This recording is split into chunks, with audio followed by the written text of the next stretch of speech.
Hello and welcome to another edition of Weapons and Warfare. For Straight Arrow News, I'm your host, Ryan Robertson. Just ahead on this week's episode. For decades, the Air Force was battling against a problem you might not expect: a shortage of pilots to carry out its wide array of missions. At this year's Air, Space, and Cyber Conference, several senior members of Air Force leadership gathered to talk about what they're doing to change that. Plus, you've probably heard of hydrogen-powered vehicles. But how about hydrogen-powered drones? In our Weapon of the Week, we visit with one startup that's trying to bring them to the battle space. But first, here are some headlines you may have missed. This summer, NORAD was busy keeping an eye on things when they spotted and tracked 2 Russian Tu-95s and 2 Chinese H-6 bombers flying in the Alaska Air Defense Identification Zone. That's when NORAD scrambled fighter jets from the US and Canada to intercept them. An Air Defense Identification Zone is where sovereign airspace ends and international airspace begins. It's a designated area where all aircraft need to be identified for national security reasons. While their presence raised eyebrows, it wasn't considered a threat, as both the Russians and Chinese stayed in international airspace and did not cross into US or Canadian territory. But it is another example of America's adversaries willing to test the boundaries of what they can get away with.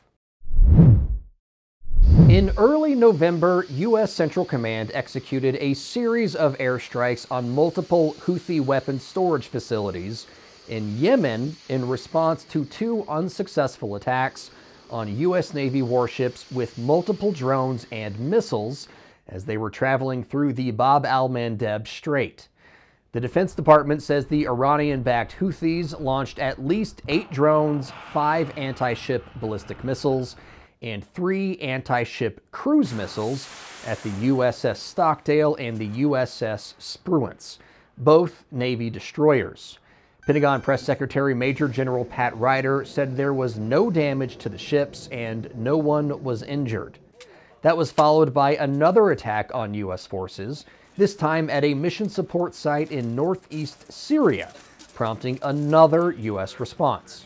U.S. CENTCOM forces conducted strikes yesterday against 9 targets in 2 locations associated with Iranian groups in Syria in response to several attacks on U.S. personnel in Syria over a 24-hour period. These strikes will degrade the Iranian-backed group's ability to plan and launch future attacks on U.S. and coalition forces who are in the region to conduct defeat ISIS operations. The Houthis insisted the attacks will continue as long as the wars against Hamas and Hezbollah continue. At the same time, a UN panel of experts is alleging the Houthis may be shaking down some shippers in the area for about $180 million a month for safe passage. A remarkable at-sea rescue happened over Veterans Day weekend, and it was all caught on camera. On November 8th, a crew from the 129th Rescue Wing of the California Air National Guard answered an urgent call for medical evacuation about 400 miles off the coast of San Diego. A fisherman aboard a chartered vessel began showing stroke-like symptoms that escalated into a matter of life and death. The crew of an HHG-60 Pavehawk rescue helicopter was able to lift the fisherman off the boat and get him life-saving care. The 79-year-old fisherman and Air Force veteran is now recovering at a San Diego area hospital.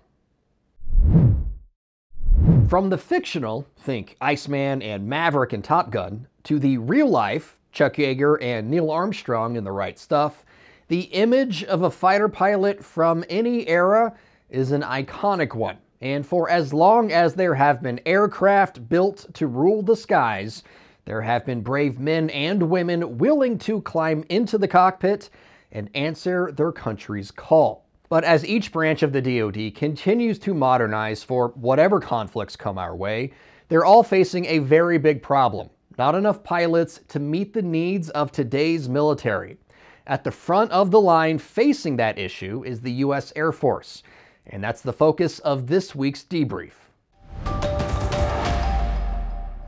Well, there is no one specific cause for the shortage. The numbers add up to a serious problem. At this year's Airspace and Cyber Conference, Air Force leadership detailed how the service is short by nearly 2,000 pilots, more than 1,100 of which fall into the fighter pilot category. Suffice it to say, it remains a chronic issue, as you have highlighted, and one that these gentlemen, I'm sure, will have great solutions to how we're going to fix it. It's all easy. We know it's not. It's very complex and, frankly, takes input from across the force to understand best how we do what the nation requires of us as an Air Force. One way the Air Force is trying to tackle the problem is by changing how new pilots are trained and assigned to the Air Force's wide array of aircraft and their various missions. The goal is to reduce the length of time it takes to move candidates through the pipeline. Today, the average pilot officer is going to go to pilot training from a commission to pilot, or being mission qualification in their platform, 528 days, give or take. If you're going to mobility, it's about 430 days. And that's way too long. We need to get airmen on their mission, in their platform, in their combat squadron. Lieutenant General Ryan Robertson, commander of the Air Education and Training Command, also pointed to a program that allows candidates who already have a pilot's license and are looking to fly refuelers or cargo aircraft the chance to start in the T-1 Jayhawk, a medium-range twin-engine jet, rather than the traditional route of starting in the T-6. This can cut months off time spent in the pipeline and get pilots to their first assignments sooner. We've had 16 folks go through the KC-135 portion. All have passed their check rides Q1. There's a couple not on the first time through, but that's normal. And the C-130J, we've had 22 go through, and again, all at low risk have met on time and passed their check rides. For those set on flying fighters or bombers, they still start on the T-6 before moving on to the T-38. Once pilots graduate out of that phase, they typically move on to platforms like the F-16, F-35, and B-1. While the Air Force does try to pair grads with their aircraft of choice, they're now asking airmen to broaden the scope of what they're willing to fly. Think airlift or tankers as two examples. It doesn't mean that if you go to T-38s, you're not going to get a fighter. It means that you might not get a fighter. One benefit to the member is that you continue to move through your pipeline more quickly, and you get to a flight line and an ops squadron sooner than you would have going another direction. We're looking at ways to ensure that there's still some element of choice, and that merit matters, and so how well you do certainly will matter in some of these selections. But we also need to be aware that this is good for the Air Force, and we have to fight against those things that are hurting this pilot shortage and contributing to it, and find ways to overcome it.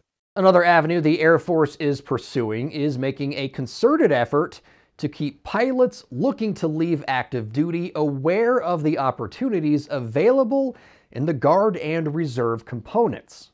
Everybody's life changes as you move through service. And you start a business, you have kids, family doesn't want to move around, whatever the reason is. The reserve component offers a position for you no matter what phase of life you're in. We need this symbiotic relationship. It's not active duty versus reserve component, or reserve component versus active duty.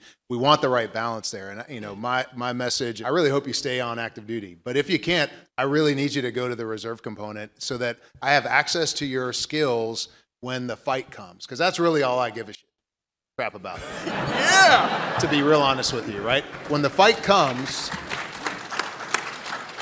will we be ready, and will I have the forces to go implement our nation's interests with kinetic air power? At this point, you might think, what if we just had fewer manned aircraft and relied more on unmanned platforms? To that point, retired Air Force General Jeffrey Harrigan offers this counter. As we talk as great power competition, I'd argue numbers are important, and I don't think you guys would argue with me. And so how we do that going forward, and we can talk about mixes of manned and unmanned, but people matter. Warfighting is about humans. and humans are required to fly airplanes. And so we got to think our way through that. With a cumulative 12 stars and decades of experience, the 4 airmen all agreed there's no one quick fix to this ongoing problem. They insist it will take a holistic approach to reach recruiting, training, and retention goals the Air Force has been chasing for years. Serving you clarity through context, our mission at SAN is to deliver the news straight down the middle. We're different from mainstream media because we spotlight distorted headlines and show you how to do it too. Discover stories that right and left-leaning outlets are choosing not to cover by using our Media Mist tool. Download the SAN app and turn on notifications to have straight facts delivered right to your phone or tablet, and get straight facts anytime at san.com. Spend enough time on the floor of a defense exposition and you'll find just about any kind of drone you can imagine. But recently we came across something we hadn't seen before, and that's why we chose HevenDrones for our weapon of the week. To look at HevenDrones' newest project, the H2D250, you might not think it's all that different from dozens of other similar-looking models looking to claim a piece of the marketplace. But the company's founder says it's what's under the hood that makes it something new with which to be reckoned. We said we have to solve the energy piece. And when we're looking for the ideal energy source of drones, we got to hydrogen. So it's really one long story, which is how can drones do more, be flying robots, heavy lift, great. Getting to long endurance is what led us to hydrogen. So why hydrogen?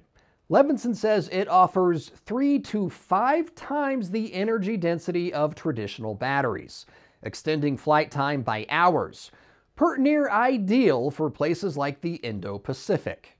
So it's highly pressurized hydrogen that is sitting in a tank, small amount, about a pound of hydrogen, that's it. And then we have a fuel cell. The fuel cell is taking that hydrogen and slowly making that into electricity. So we're kind of creating, it's like a power plant in the sky. So that's how it works. We're going from, again, 30 minutes to about 3 hours, and our new systems that actually include a wing can already achieve 10 hours of flight time. Of course, operating in austere conditions, think a small island somewhere in the middle of the Pacific Ocean, presents a host of challenges. Levinson says their drones don't need much in the way of infrastructure. In fact, they don't even need to add fuel to the supply chain. We actually have portable hydrogen refueling stations. So trailer-based, imagine your pickup truck or your Hummer, and there's solar panels on the roof.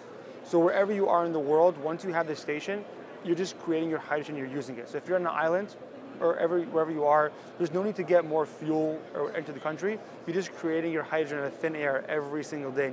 Of course, the ultimate question is, what can HevenDrones provide to the warfighter?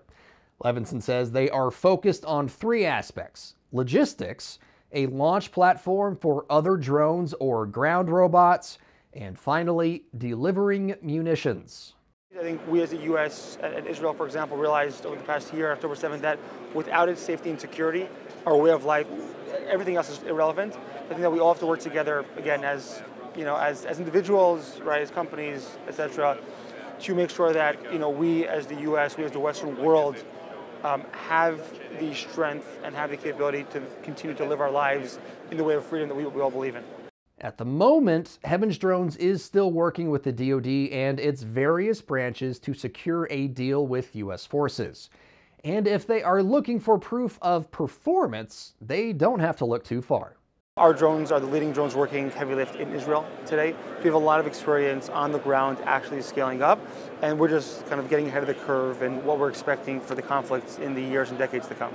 If you're like me and you're thinking, this all sounds great, but isn't a hydrogen-powered drone super dangerous if it crashes or gets shot? Well, we asked Levinson that exact question, and he says while it may seem counterintuitive, they've done the testing to show hydrogen batteries are as safe or safer than traditional electric batteries.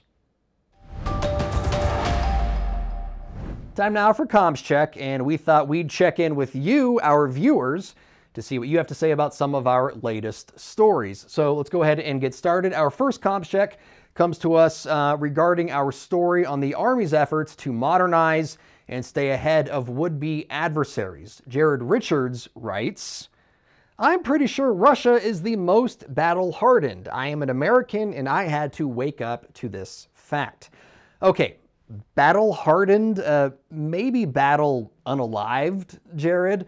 The most recent casualty figures show Russian losses in the Ukraine war are approaching 750,000 people dead or wounded.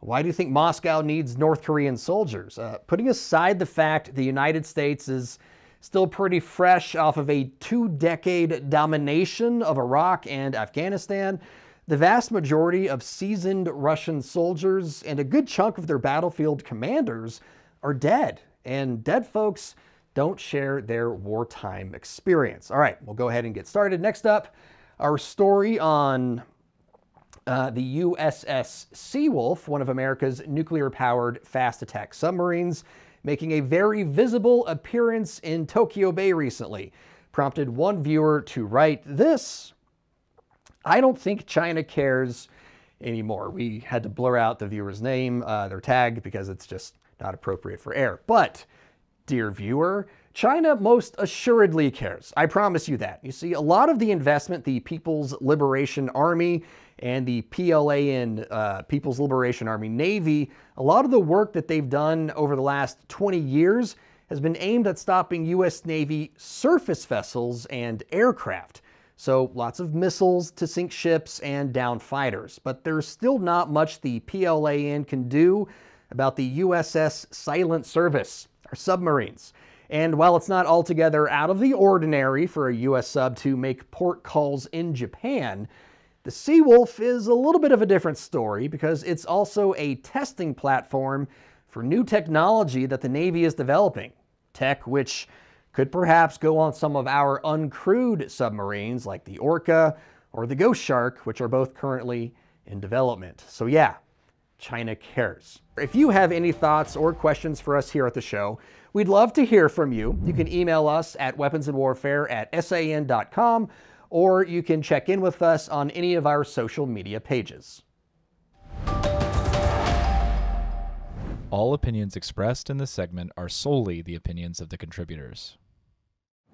All right, folks, that's going to just about do it for us this week on Weapons and Warfare. Before we say goodbye, though, I want to spend a few moments on a topic that just might have the most bipartisan support in Congress right now: disclosure. Specifically, disclosing what some in the government or private sector know about unidentified anomalous phenomenon, or UAP. That's how the scientific community now refers to what we all used to call UFOs. But that moniker doesn't really work anymore, because the unidentified objects don't just fly. They also go underwater. Now, before you tune out or call me a crackpot, consider this. In the last year, the House of Representatives held 2 hearings on the subject of UAPs. The witness lists included current and former members of government, former high-ranking NASA officials, and retired military officers, including aviators and an admiral who spent time on submarines. They were all under oath, and they all said there are vehicles of unknown origin operating in our atmosphere and in our oceans. Vehicles which defy the known laws of physics and display a level of technology orders of magnitude more advanced than anything developed by humans on this planet, at least up to this point in our history. Not only that, but there is evidence showing these UAPs concentrate around military facilities, especially the ones involved in our nuclear triad. And many of the same people who testified before Congress say the UAPs have the ability to interfere with military-grade sensors and weapons control systems. I'm not trying to be an alarmist, and while I may know a few, I don't consider myself a conspiracy theorist. But as a journalist, I want to know the truth. Based on all the evidence and testimony presented to Congress in just the last year, it seems pretty clear there is an active and ongoing effort within the United States government to conceal the truth about UAPs. There's just no other way to say it. And because of that vacuum of truth, conspiracy theories are allowed to spread unchecked. If daylight truly is the best disinfectant, let's hope this next Congress has the guts to disinfect more disinformation. Those are my thoughts. What about you? Let us know by commenting on our social media feeds or by emailing us at weaponsandwarfare@san.com. For senior producer Brett Baker, video editor Brian Spencer, and graphics artist Dakota Patillo, I'm Ryan Robertson with Straight Arrow News, signing off.